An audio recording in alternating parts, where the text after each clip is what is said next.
Hello everyone, this is Tom from MonTac, and we're going to be checking out the Angel deck today. I'll just flash it up here. So basically what it has is all the different monsters and how many there are, their class / timer. Yeah, so this on the back shows you, and on the front, and on the side we have the Instagram MonTac cards. If you want to check out some art and some more MonTac content, please follow us. And here's the game crafter if you want to get your cards. So as we're going to start out opening this box, nice and easy. This is the starter deck, and it is perfect for anyone trying to get into MonTac. For anyone that wants to, get right off the bat, have a decent deck. So right here we have the Apex monster, Dragon Conqueror Archangel Zachariah. Next, we have Azrael's Chosen Angel Beowulf. Next, Redeemed Angel Zachariah. Supreme Dragon Conqueror. Archknight of Vengeance Sir Arathor. Forgotten Angel Zachariah. We have 2 copies of that. We have 2 copies of Gladiator Angel Beowulf, 2 copies of Dragon Hunter, 2 copies of Hotshot Angel Ryan, 2 copies of Medicine Angel Elizabeth, 2 copies of Gentleman Angel Alfred. We have 1 copy of Specialty Detonation Soldier, 2 copies of Kid Angel Zachariah, 2 copies of Divine Sword Azrael, the Tacticals, 2 copies of Divine Shield Gabriel, 1 copy of Divine Castle of Peace and Harmony, 1 copy of Dragon's Fire, 2 copies of Angel Feather, 1 copy of Outcast Axe,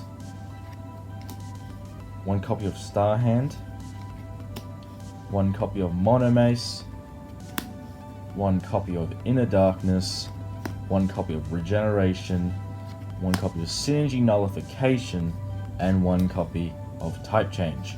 So that is the Angel deck. Now I'm going to go through what each card basically does. So we'll start off with Zachariah. So what Zachariah does is he's your class 6, and what he does is you can select 2 cards from your deck and put them in the asset pile, and then from your asset pile you can play any 2 cards as long as it's on Apex. So this gets you out cards very, very easily, very cheap. Next, we will look at Gladiator Angel Beowulf. Gladiator Angel Beowulf, what he does is basically whenever he's in a conflict, he gains, you can put as many cards from your hand into your asset pile. I believe it's up to 5 cards from your hand into the asset pile, and by doing so, he gains 500 power until the end of that conflict. So it's a very quick boost, and it contributes to the overall gameplay and what you want to do with angels. Next we have Hotshot Angel. Next we have Dragon Hunter. Dragon Hunter is another good monster. It's very good against dragons. It gains 700 power and attacks a dragon monster, which means it's basically a 2100 monster. Very good against dragons. This contributes to the overall game plan as well, with it being part of the Supreme Dragon Conqueror synergy. Next we have Hotshot Angel Ryan. What this card does is you can put 2 cards from your hand into the asset pile to play 1 from the asset pile, regardless of what it is. It could be condition, class, anything, gets it out, but it has to be an angel, and you can select an angel and play it against 300 power permanently. Now we have one of the best cards in the game. We have Medicine Angel Elizabeth. What this card does is it gives you 1 health point for every card in your asset pile. So you can only have up to 5 synergies. So this would give you 5 health points every turn if you had 5. And then you go, if you've used a couple, like 2, then you'd only have 3 left, so it gives you 3 every turn. It's a very great card. It's a great card. The max health points you can have is 15. It's an awesome card for synergy decks. Next we have Gentleman Angel Alfred. Gentleman Angel Alfred has its specialty says, When this card is played from your asset pile, select up to one tactical card from your deck and add it to your asset pile. So it's really good because you can put it in your asset pile, play it from your asset pile, and get any tactical, which I'll tell you what tacticals are the best ones to use later on. So now we've got Special Detonation Soldier. It's a very simple card. You can sacrifice it, select an enemy monster, and loses its specialty.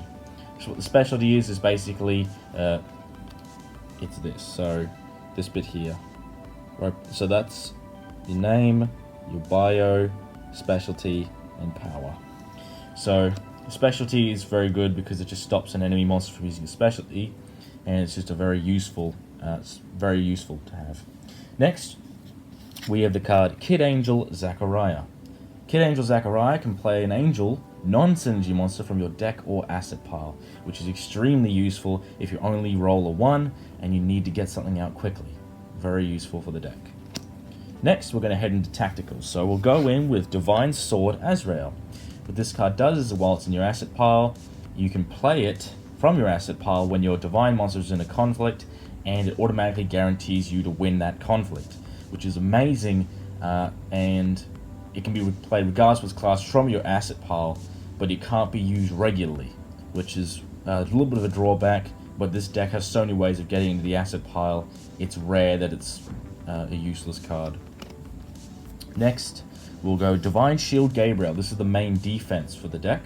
It basically, when you put it into the asset pile, and then it's played from the asset pile, stops any attack and ends the turn immediately. Great card, and during your turn, you can put it into your asset pile physically, instead of having to have another monster do it. So that's very good. Divine Castle of Peace and Harmony. Basically stops both players from attacking each other for 4 turns. So 2 of yours and 2 of your enemy's turns, no one can attack. Extremely useful, and whoever has the most divine monsters in play gains a health point at the end of every turn it's in play. And if it's a tie, then both players get the health point, and if no one has any divine, then no one gets the health point. Next, we have Angel Feather, another great card to be put in the asset pile, but it could also be used other than that. So you can put it in the asset pile to play any non-synergy monster from your asset pile, or you can say when it's played from your asset pile, select a monster in play. If you do, that monster gains 500 power until it perishes. It's an awesome card for the Angels. Next, we have Dragon's Fire. Dragon's Fire allows you to select a dragon monster in play, and then during that turn, if that dragon monster wins a conflict, you have to discard your enemy discards 2 cards. If it loses a conflict, you have to discard 2 cards. So it's a little bit risky, but it is pretty great, especially if you can use it on an enemy dragon monster and force that monster to win a conflict. It makes your opponent discard 2 cards. It makes your enemy discard 2 cards, and it's just a really, really niche card. Outcast Axe. It's a very generic power-up, adds 1600 to a monster until the end of the conflict. You just have to roll a 2 for it, play it on either player's turn. Next, we have Type Change. Type Change, what it does, select a monster in play, change its type. Very easy.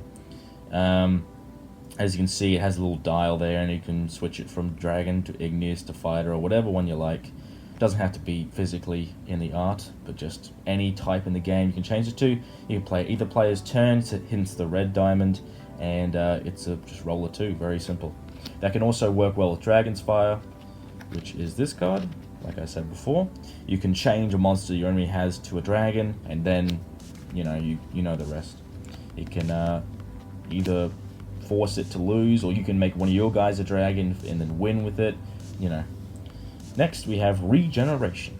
It is one of the best cards in the game, and as you know, it has the Elizabeth on it. And what it does is it has 2 special effects. During either player's turn, you can select one monster in play that has its power lowered or specialty removed. So as you know, the Special Detonation Soldier, it would remove a card, but this can actually get you your card back. And it gives any power that was lost back. It also has a second effect, so basically with these multiple effects, you have to pick one of them. You can't do both. So its second effect, discard this card from your hand, you gain 2 health points. So it's very simple. So if you're really in trouble and you need the health points, that's the way to go. Next, we have Synergy Nullification. You can select a card from your hand, shuffle into your deck, and select a synergy monster in play, and it cannot initiate conflict on the turn this card was used. great card because what it does is, say your enemy has a really high level monster, a synergy coming at you, and in this game, cards can hit about like 20,000 very easily. This card blocks it for that turn, and it's a very simple card. Doesn't make you discard anything. It just makes you shuffle a card from your hand back in your deck. It's a very good card. Now, this would have to be the greatest card in the entire game. Now I know what you're thinking, why is this the greatest card? Well, it is extremely easy to play, so it's a red diamond, can be played either turn. It's a 1, which means you just have to roll any roll you can play it. And basically when you play it, add up to 5 cards from your deck to your hand, and your enemy gains 1 health point for each card added to your hand. Now, the reason this is a great card is this works in any deck, gets you any card you like, and even though your enemy is gaining a lot of health points, the cards you usually add to your hand, if they're supposed to be as you know, the best cards you could possibly add, then it's definitely worth it. Next we have Inner Darkness. Inner Darkness, basically you can select a Zachariah, and it doubles its power until the end of the turn. So that's really good, because it can get this guy from 1700 to 3400 until the end of the turn. However, Zachariah does perish at the end of that turn if this is used. So that's a great power-up. Next, we have the final regular card. We have Mono Mace. Adds 800 power to any monster in play. Sorry, it has to be a monster you command. Adds 800 power, and at the end of the conflict, your enemy has to reveal a card from their hand. And it must be revealed until the end of the turn. So that's a great card because it's a permanent 800 points. Very easy to get. Red diamond, like I said, roller 1, very easy. So here we go into the synergies. So we have Archknight of Vengeance, Sir Arathor. Sir Arathor, what this synergy requires is 3 fighter monsters to be in your Perish pile, or any Perish pile. It says 3 fire monsters have perished. It says when another fighter monster you command perishes, select 1 enemy monster. It loses its specialty and its power is halved until the end of the game. It's a 2500 synergy. Really good. It's a great card. Only lasts 3 turns, as you can see in the top right, but it's a great card. Next we have Redeemed Angel Zachariah. What this card requires is he requires Forgotten Angel Zachariah and Inner Darkness to be in your Perish pile. And when they're both in your Perish pile, it means you can those two. It means you can play it regardless, or it can be played at any time, either player's turn. And it's a great synergy at 2500, and it can select an enemy monster. Sorry, it can select a monster in play, and it's selecting a synergy monster in play and send it back to the asset pile. Great card for getting rid of those pesky synergies. Now we have Supreme Dragon Conqueror. This requires the card Dragon's Fire and the card Dragon Hunter. So as I said before, this is going to be used. It's just an absolute banger. This thing is anti-dragon, like the most anti-dragon card in the game. Well, second most. Basically, at the end of the turn, it won a conflict against a dragon monster. Its card has its timer reset. So it's just a great card in that respect.